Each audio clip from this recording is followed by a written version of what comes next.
Hi, everyone. Welcome to Everyday Real English from Real Life podcast.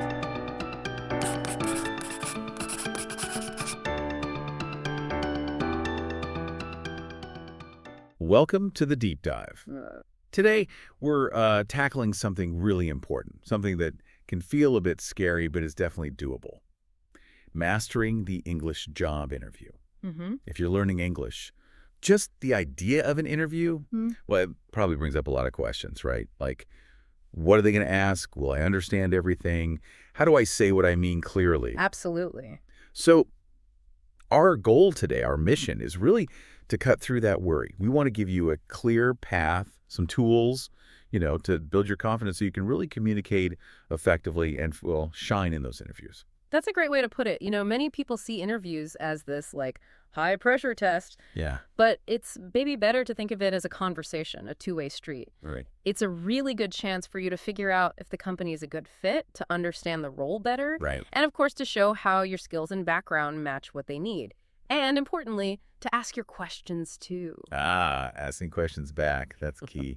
It is. And yeah, preparing can feel like a lot, but honestly, everyone who gets a job goes through this. It's totally normal. And with the right approach, maybe a little practice, you can turn that nervousness into, well, an advantage. I like that, turning nerves into an advantage.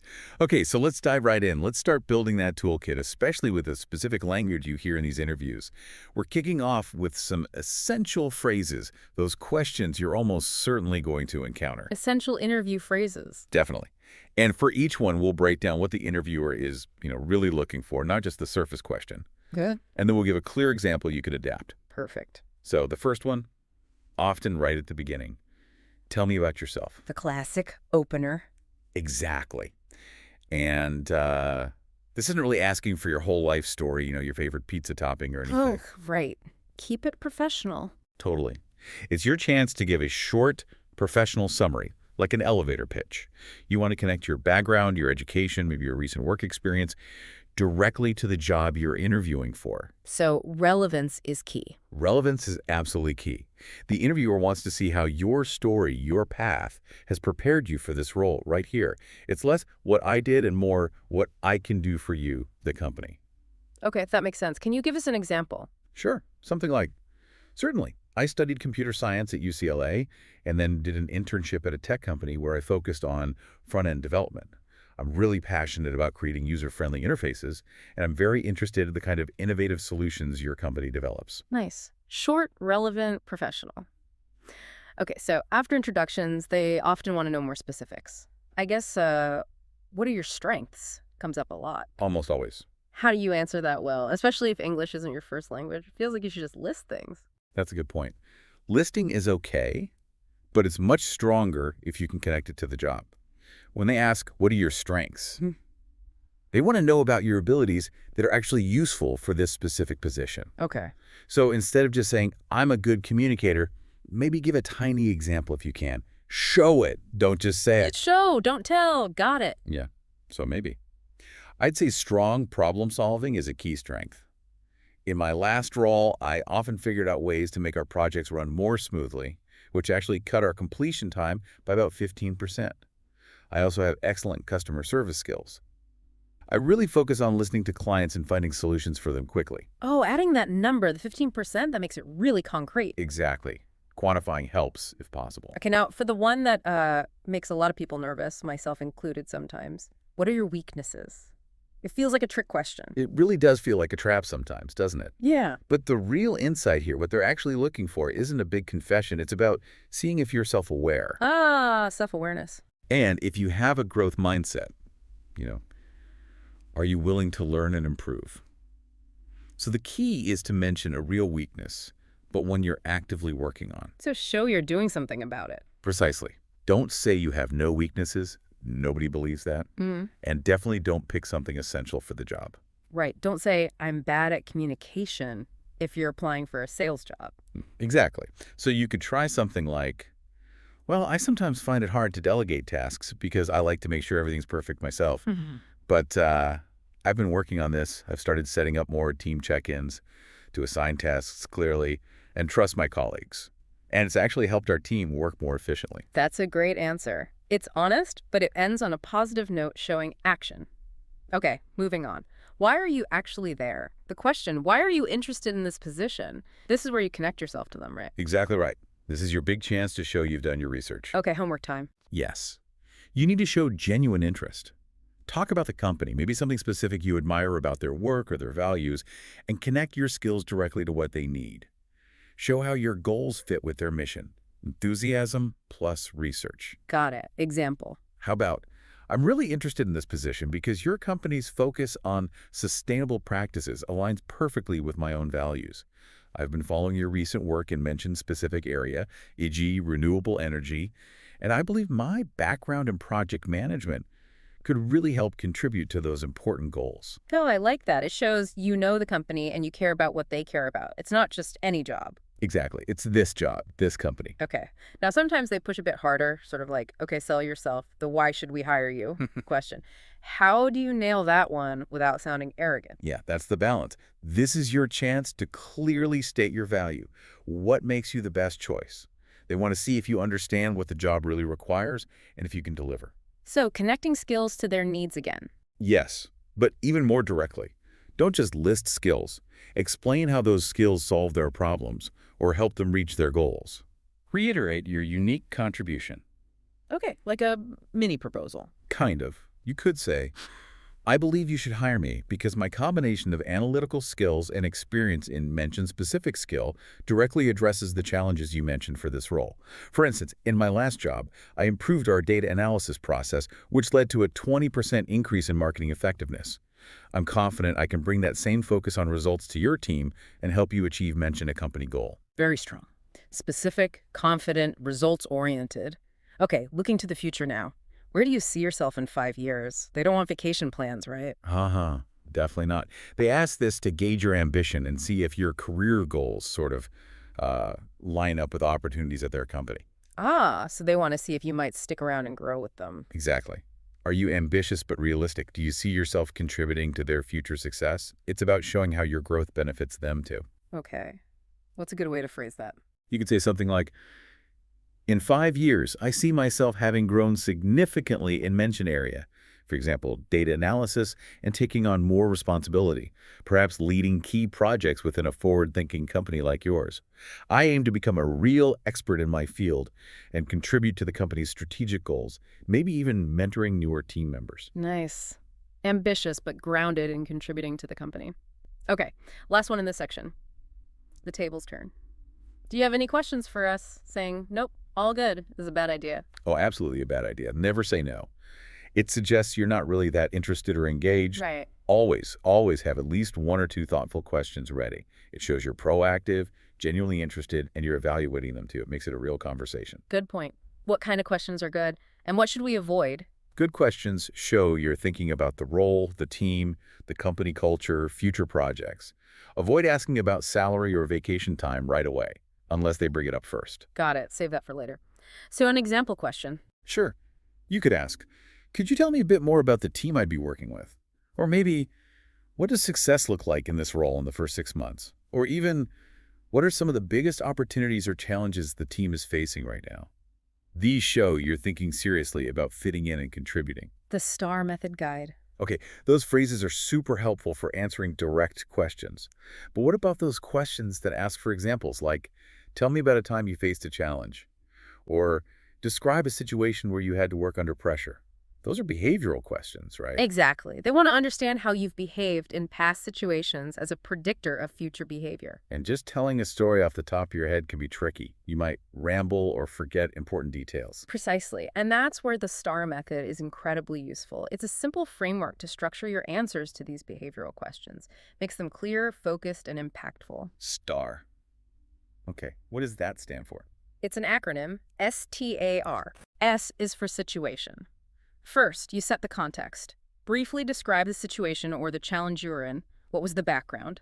Just enough detail so they understand. Okay, situation. Got it. What's T? T is for task. What was your specific responsibility or goal in that situation? What did you need to achieve? Task. Makes sense. Then A. A is for action. This is the core of your answer. What specific actions did you take to handle the situation or complete the task? Focus on I.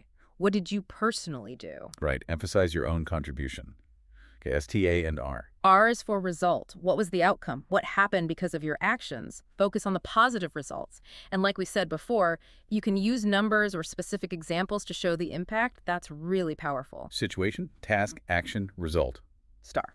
Okay, it breaks down the story nicely. So let's try it with that common question. Yeah. Tell me about a time you overcame a challenge. Okay, here's a simple example using STAR. Well, in my previous job at a small startup situation, our main social media strategy relied heavily on one person being the face of the company in videos. We realized this was risky. If that person left, our content would suffer. Task. The problem. So I took the initiative and proposed a solution. We developed a unique animated character to represent the brand, one that anyone on the team could voice for videos. Action. Creative solution. And the result was great. The company could keep making consistent video content without depending on just one person. It gave us more flexibility, and we actually managed to increase our weekly video production by about 30%. Result. Wow, that's a perfect STAR answer. Clear situation, task, your action, and a measurable positive result. Very effective. Roleplay dialogue. Okay, that STAR method explanation was really clear. Now, to kind of pull everything together, the phrases, the confident tone, maybe even STAR if a question calls for it. Let's do a quick role play. I'll be the interviewer, Brendy. And I'll be Annie, the job applicant. All right. And for you listening, pay attention to how these techniques sound in a more conversational flow. Ready? Ready. Hello, Annie. It's wonderful to meet you. Thank you so much for taking the time to meet with me today. It's truly a pleasure to meet you too. I'm very grateful for the opportunity to discuss how my experience and skills might be a good fit for this company. Excellent. To start us off, Annie, could you tell me a bit about yourself? Certainly. I started my career in retail management, which gave me a really solid grounding in customer service and leading teams. But I've always been fascinated by marketing, so I went back to study business administration, focusing on digital marketing. My internship at Tech Solutions, Inc. was fantastic. I got hands-on experience creating campaigns and analyzing engagement data. I'm particularly interested in how data can make digital advertising more effective. That sounds like a very focused path. It Yeah. seems you understand both the people side and the data side of marketing. What would you say are your greatest strengths? I believe my key strengths are my analytical skills and my ability to communicate complex information clearly. For example, in my internship, I prepared weekly reports on campaign performance. I didn't just give the numbers, I explained what they meant and suggested actions. This actually helped the team improve click-through rates by 10% in one quarter. I'm also quite proactive, always looking for ways to make things work better. Those are certainly valuable strengths in this field. Now, Annie, we all have things we're working on. Could you share a weakness you're currently focused on improving? That's a fair question. One area I'm actively working on is my tendency to sometimes want to do everything myself to ensure it meets my high standards, rather than delegating as much as I could. Okay. To improve, I've been consciously practicing assigning smaller tasks to team members, providing clear guidance, and trusting them to deliver. It's actually improving teamwork and freeing me up to focus on bigger picture items. So it's a work in progress, but it's getting better. That shows good self-reflection and a proactive approach. Great. One final question for this part. Why are you specifically interested in this position with our company? Well, I've been really impressed by your company's recent marketing work, particularly how you're using innovative approaches like mention-specific campaign or strategy of research to connect with customers. I feel my skills in data analysis and digital campaign creation align perfectly with where your team is heading. I'm excited by the possibility of bringing fresh ideas, especially in targeted advertising, and contributing to a company that clearly values innovation and isn't afraid to try new things. Annie, thank you. That was very insightful. Now, do you have any questions for me about the role or the company? Yes, thank you, I do. I was wondering if you could describe the typical career progression for someone starting in this role. And also, what do you see as the most exciting challenge or opportunity for the marketing team in the next 6 months or so? Those are excellent questions. We'll be finishing up our first round of interviews tomorrow and aim to make decisions by the end of next week. We will definitely be in touch. Thank you very much for your time. It was a real pleasure speaking with you, and I look forward to hearing from you. Thanks for coming in today, Annie. Practical interview tips. Wow, okay. That roleplay felt really natural. You did a great job incorporating those phrases and sounding confident. Thank you. The goal is to make it feel like a real conversation. Definitely. And it highlighted that it's not just what you say, but how you say it and what you do afterwards. So let's shift to some practical tips. Things that make a big difference in English job interviews, especially thinking about norms in places like the US or UK. Absolutely. These are often good practices anywhere, but sometimes small cultural nuances can make a difference. Paying attention to these can really boost how you come across as an English learner. Okay, what's tip number 1? First, speak clearly and confidently. When you're speaking English, especially if it's not your native language, focus on clarity. Speak at a comfortable, measured pace, not too fast, not too slow. Right, rushing can make things harder to understand. Exactly. Make sure your pronunciation is as clear as possible. It's okay to slow down slightly to articulate words clearly. And, importantly, try to maintain good eye contact. In many English-speaking cultures, eye contact shows you're engaged, confident, and trustworthy. What if you don't understand a question? Is it okay to ask? Absolutely. It's much better to ask for clarification than to guess or answer the wrong question. You can politely say something like, "Could you please repeat that?" Or, "I'm sorry, could you rephrase the question?" It shows you're paying attention. Good advice. Asking for clarification is professional. Okay, what's tip number 2? Second, and this is crucial, send a thank you note. Ah, yes, the follow-up. It's pretty much a non-negotiable in many professional settings. After your interview, ideally within 24 hours, send a personalized thank you email. If you met with multiple people, send one to each person. Personalized is key, right? Not just a generic template. Definitely. Mention your continued interest in the role. And this is important, refer briefly to something specific you discussed. Maybe a project they mentioned or an interesting point they made. It makes it memorable and shows you were truly listening. Why does that little email matter so much? It shows professionalism, good manners, and it reinforces your interest. Honestly, in a close competition between candidates, a good thank you note can sometimes tip the scales. It shows you follow through. Okay, classic advice, but always worth repeating. What's our final practical tip? Our third tip is something we touched on earlier, but it truly bears repeating. Prepare questions for the interviewer. Yes. Don't get caught empty-handed at the end. Exactly. Always have 2 or 3 thoughtful questions ready. Asking good questions shows you're genuinely interested, you're engaged, you're thinking critically about the role in the company. It's not just about getting answers, it's about demonstrating your initiative. And it turns it back into that two-way conversation you mentioned earlier. Precisely. You're interviewing them too, deciding if it's the right place for you. Questions about team culture, challenges, opportunities for growth, they all show you're thinking seriously about your potential future there. I remember a friend telling me about their first English interview years ago. When asked any questions, they panicked and asked, "So, what exactly is it you guys do here?" Oh dear. Yeah, definitely a learning moment. It really shows why having prepared questions is so vital. Review quiz. Okay, those tips are super practical. Now, to help lock in everything we've covered today, let's do a quick review quiz. 3 questions. Ready? Let's do it. Question 1.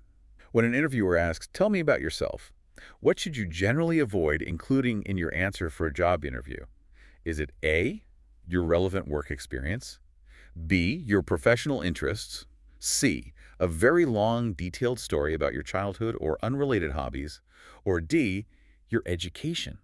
Okay, thinking about relevance, the answer is C. A very long, detailed story about your childhood or unrelated hobbies. And why is that? Because interviewers want a concise, professional summary related to the job. Your childhood stories are interesting, maybe, but not usually relevant to your ability to do the work. Keep it focused on your professional background and interests. Perfect. Question 2.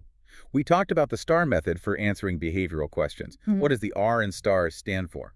A, responsibility, B, reaction, C, result, or D, reason? The R in STAR stands for C, result. And remind us why that result part is so important. It's crucial because it shows the impact of your actions. It demonstrates the positive outcome and the value you brought to the situation. If you can quantify it with numbers, even better. It proves your effectiveness. Excellent. Last question, number 3. After the job interview is finished, what is a highly recommended action to take to make a good final impression? A, call the interviewer right away to see if you got the job. B, send a personalized thank you email within 24 hours. C, ask about salary again in the thank you note. Or D, wait a few weeks before contacting them. The best action is definitely B. Send a personalized thank you email within 24 hours. Why B? Because it shows professionalism, reinforces your interest, and gives you one last chance to make a connection, maybe by mentioning something specific from the conversation. It's a simple thing that can really help you stand out. Outro. Going through job interviews, especially in another language, it can feel challenging. There's no doubt about that. For sure. But truly, they're also a fantastic opportunity, a chance to show who you are, what you can do. And remember, the key things are preparation and practice. They really do build confidence. Absolutely. And every single interview you do, whether you get the job or not, it's a learning experience. It makes you better prepared for the next one. That is so true. So keep practicing these phrases. Use that STAR method when you need it. Remember those practical tips. You're building really valuable communication skills. We really hope this deep dive has given you the tools and, importantly, the confidence to approach your next English job interview feeling much more prepared. Turn that anxiety into advantage. You've got this. Absolutely. We wish you the very best of luck in your job search. Keep practicing, keep learning, and keep diving deep. Want to practice these phrases? Download your free PDF guide. Link in the description and pinned comment. This episode helped you? Share it with a friend who's also getting ready for interviews. Like and subscribe for more English tips.